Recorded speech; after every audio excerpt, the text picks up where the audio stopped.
Hello, everyone. I'm really excited to be here to share some thoughts on in-person remote learning with Microbit. It's always a great opportunity to share some great ideas and, of course, to be at this great event and learn from so many of you as well. So I'm really excited to share really some great experiences I've been able to have with this new approach to in-person remote learning using the Microbit.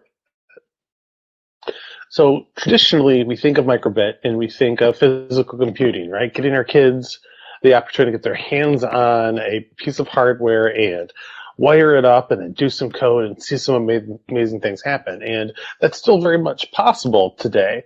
But with remote learning, sometimes our students might not have access to the physical computing aspects of it. So it's okay to think on the fly, like a lot of us teachers had to do, and say, hey, can my kids still learn and have a positive experience with coding, with computational thinking? And the answer is yes. While our screens are flooded with pictures like this, where kids are exploring and learning, and this is sort of a new normal for us, that doesn't mean we still can't approach learning in similar fashions.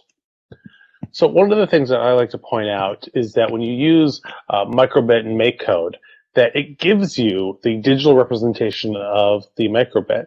Which is great about this is that for me in my classroom, we have students that sometimes have to switch to remote because they need to quarantine. While I have kids in class in physical learning, it's been a crazy year. And so sometimes the kids leave and they don't have access to the tools that we're using in our innovation and design class that I run.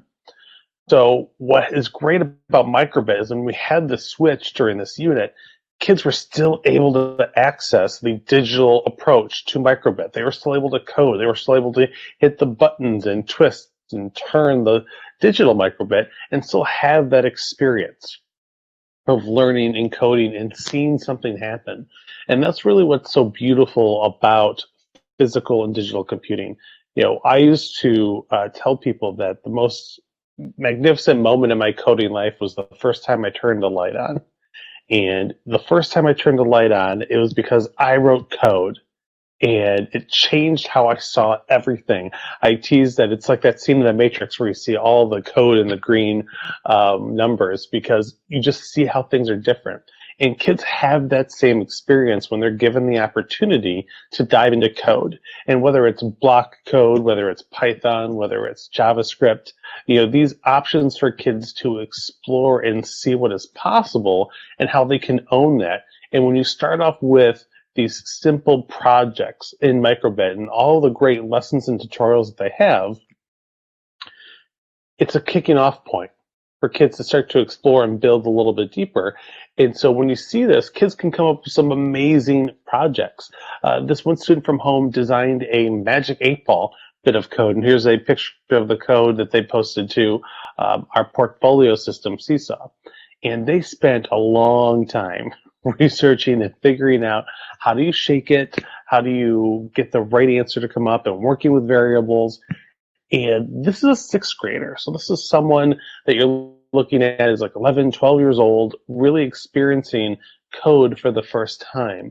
But when they were able to make the heartbeat on the microbit, when they were able to sort of explore and see what is possible, they realized, the rock, paper, scissors game, is no different than a magic 8-ball. You're just asking it to randomly do something.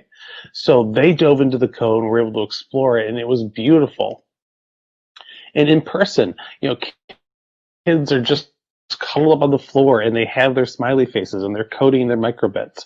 And for them, it was this opportunity for physical coding to take place, to have that in your hands and this tangible moment to really explore what is possible with code is very powerful. And so when you have these moments and kids are creating a wide variety of projects, whether it is a compass or a not so secure approach to a pedometer on the foot, these kids are exploring and learning.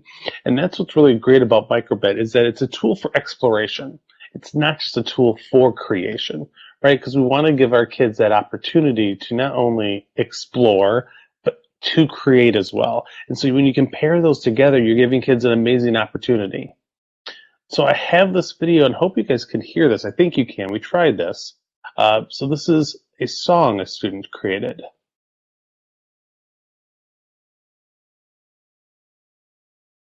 microbit using MakeCode. Go for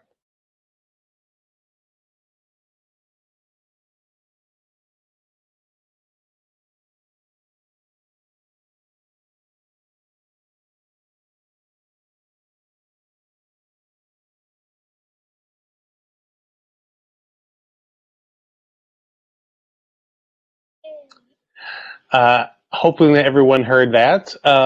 That was Jingle Bell Rock that she coded note for note on her microbit. It changed her whole world. This opportunity to code and to actually code music. And those tones, she figured out what each note would be and what each note for the song was. And she dove in and she created this beautiful song. And that was her exciting way to dive into coding, whether that was in person or remote. Every kid has the opportunity to create and make some amazing things. So as you start exploring coding in this new world that we have around us, what's great about MakeCode is that it offers that remote and in-person learning opportunities for kids to not just be creators, but to be explorers. So thank you guys so much for your time. I really appreciate being able to be here, and I hope you enjoy the rest of the day and rest of this conference.